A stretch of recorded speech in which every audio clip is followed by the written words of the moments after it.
ورتل القرآن ترتیلا، اور قرآن کریم ٹھہر ٹھہر کر صاف صاف ترتیل یعنی تجوید کے ساتھ پڑھا کریں۔ السلام علیکم ورحمۃ اللہ وبرکاتہ۔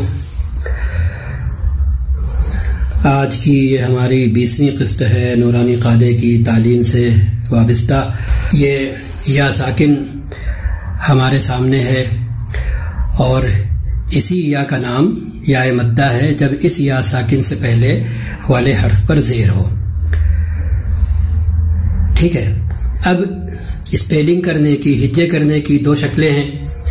پہلی شکل ہر حرف کا نام لے اور الگ الگ ہجے کرے، جیسے الف زیر ای یا ساکن، اب آواز کیا بنی وہ کہیں ای، با زیر بی یا ساکن بی، تا زیر تی یا ساکن تی۔ اس طریقے کا فائدہ یہ ہے کہ ہمیں دونوں آوازوں کا علم ہو جاتا ہے اور نئے سیکھنے والے کے لیے یہ آسانی ہوتی ہے کہ زیر کی آواز کتنی بڑھ رہی ہے اور پھر یا ساکن جڑنے کے بعد اسی زیر کی آواز دگنی کتنی ہو رہی ہے، یہ اسے اچھی طرح یاد ہو جاتا ہے۔ تو ایک اسٹیپ آگے بڑھتے ہوئے ہجائی کا دوسرا طریقہ رواں ہے کہ ہم حرف کا اور حرکت کا نام لیں اور پھر جو اصل آواز نکلتی ہے وہ کہیں، یعنی الف یا اس کے بعد زیر ہے چونکہ تو زیر کا نام لیں، الف یا زیر، اب آواز کیا بنی ای۔ ٹھیک وہی پہلے طریقے والی کہ الگ الگ کر کے جو آواز بنائی تھی رواں، وہی تینوں کا نام لے کر کے کہیں، با یا زیر بی، تا یا زیر تی، یہ طریقہ ہے۔ اب جیم سے ہم فائنل آواز جو رواں نکل رہی ہے اسپیلنگ کرنے کے بعد وہ کہتے چلے جائیں گے، جی، ہی، خی، دی، ری، ری، زی، سی، شی، صی، ضی، طی، ضی، عی، غی، فی، قی، کی، لی، می، نی، وی، ہی، ای، ی۔ اب اسی یا مدہ سے جڑ کر یہ الفاظ بنے ہیں، اب ان کی مشق کیے لیتے ہیں الفاظ کی صورت میں، اور دونوں طریقے فالو کریں گے صرف شروع کے دو لفظوں میں، باقی پھر ہم رواں پڑھیں گے کیونکہ وہی مطلوب ہے، اسی طرف آنا ہے۔ تو دال زیر دی یا ساکن دی، نون زیر نی یا ساکن نی، دی، نی۔ اب دوسرا طریقہ ہجے لگانے کا کہ نام صرف دال یا زیر، تینوں کا نام۔ اب آواز اصل جو بنائی تھی وہ کہہ دیجیے، دی، نون یا زیر، اب اصل آواز نی، دی، نی۔ فا زیر فی یا ساکن فی، ہا زیر ہی فی ہی، فا یا زیر فی، ہا زیر ہی فی ہی۔ اب آگے چلتے ہیں، اب ہم رواں آواز نکال رہے ہیں، پہلے الگ الگ پھر ایک ساتھ، ا، ری، نی۔ یہ تینوں آوازیں اسپیل کرنے کے بعد بنی ہے نا کہ الف زبر ا، را زیر ری، نون یا زیر نی، یا نون زیر نی یا ساکن نی، دونوں طریقوں سے۔ تو اب فائنل جو آواز ہے، لاسٹ جو اسٹیپ ہے اصل آواز کا، وہ بولا جا رہا ہے ا، ری، نی۔ اب کہیے اسی کو ایک ساتھ جوڑ کر کے، ری، نی، کاف زیر کی، تا، بی، کتابی، او، جی، بو۔ یہ اسپیل کر کے آواز بنی ہے کہ الف پیش او، جیم یا زیر جی، با پیش بو، تو او جی بو۔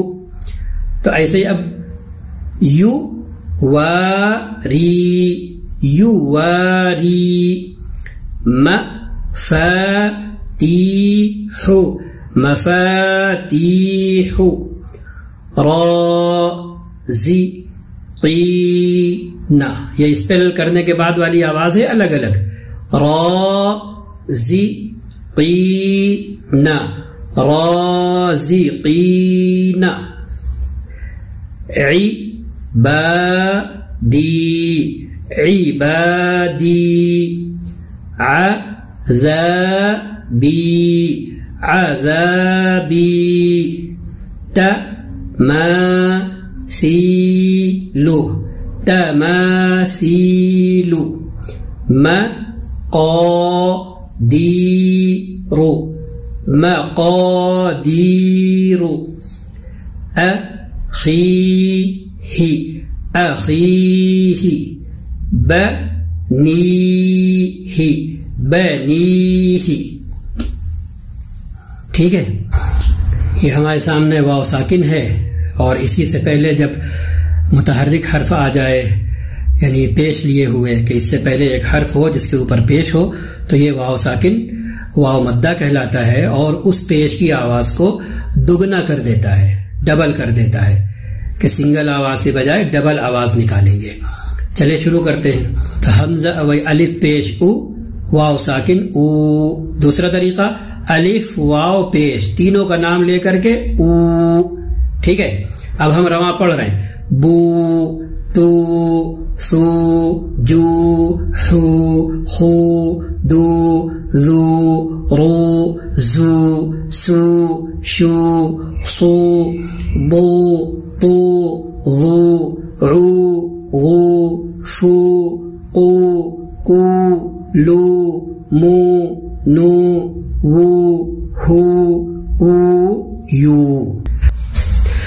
اب یہ واو مدہ سے بنے ہوئے لفظ کا صفحہ ہمارے سامنے ہے. اب اسے پڑھے لیتے ہیں. پہلا لفظ ہجے کر کے پڑھیں گے دونوں طریقوں سے، اس کے بعد پھر ہم رواں پڑھیں گے، کیونکہ رواں پر آنا ہی اصل ٹارگٹ ہے، اصل ہدف ہے، اور اسی پر جتنی جلدی ہو سکے ہمیں آنا ہے اسپیلنگ کرنے کے بعد، ہجے کرنے کے بعد. تو پہلا طریقہ الگ الگ حرف کے ہجے کا. نون پیش نو واو ساکن نو، ح پیش ہو نو ہو. دوسرا طریقہ نام لے کر کے اور اصل آواز نکالنے کا. تو نون واو پیش نو، ح پیش ہو نو ہو.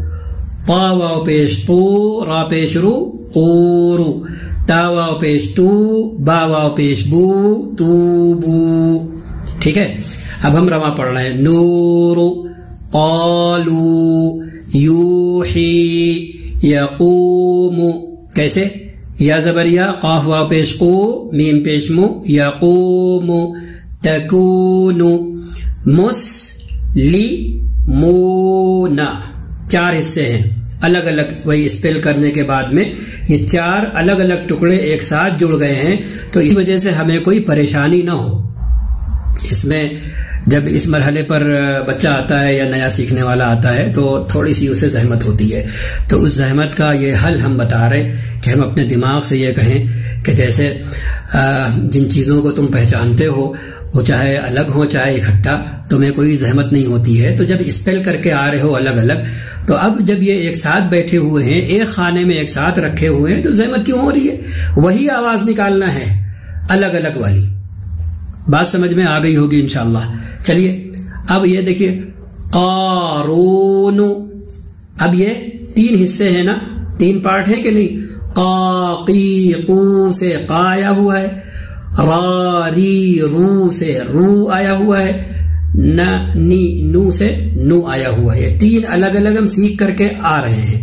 اب یہ تینوں وہاں الگ الگ پڑھ رہے ہیں تو ہم پڑھے لے رہے ہیں. تو اب ان تینوں کو ایک ساتھ یہاں بٹھا دیا ہے ایک خانے میں. ٹھیک ہے، تو یہاں پر بھی ہمیں کوئی زحمت نہیں ہونا چاہیے، اور ہمیں بہت آرام سے اطمینان سے کہنا چاہیے جی پہلا والا قا ہے، دوسرا والا رو ہے، اور تیسرا والا نو ہے. قا قی قو سے، را ری رو سے، نا نی نو سے، تو ہو گیا قارون. تو کسی ایک لفظ کو پکڑ کے اس طریقے سے مائنڈ سیٹ اپ کر لیجئے. ٹھیک ہے، تو انشاءاللہ آگے پھر ذرا سی بھی زحمت نہیں ہوگی، نہ چھوٹے کو نہ بڑے کو. اب چلیے داخرون. یہ چار حصے یہاں پر ہیں الگ الگ، جنہیں ہم سیکھ کر کے آ رہے ہیں، اچھی طرح سے پڑھ کر آ رہے ہیں. اب انہی آواز کو ایک ساتھ سب بیٹھے ہوئے ہیں، ایک ساتھ ہے، تو آواز میں کوئی تبدیلی نہیں ہونا ہے. دا دا رہے گا، خی خی رہے گا، رو رو رہے گا، نا نا رہے گا. داخرون. سب سبقونا باسطون باسطون راجعون راجعون. تو اللہ کرے یہ وضاحت اور یہ ایکسپلینیشن اور تفصیل کام کی ہو اور یہ الگ الگ ٹکڑوں کو ملا کر لفظ بنا کر پڑھنا ہمارے لیے بے حد آسان ہو گیا ہو. بس آج کے لیے اتنا ہی. اللہ حافظ. السلام علیکم ورحمۃ اللہ وبرکاتہ.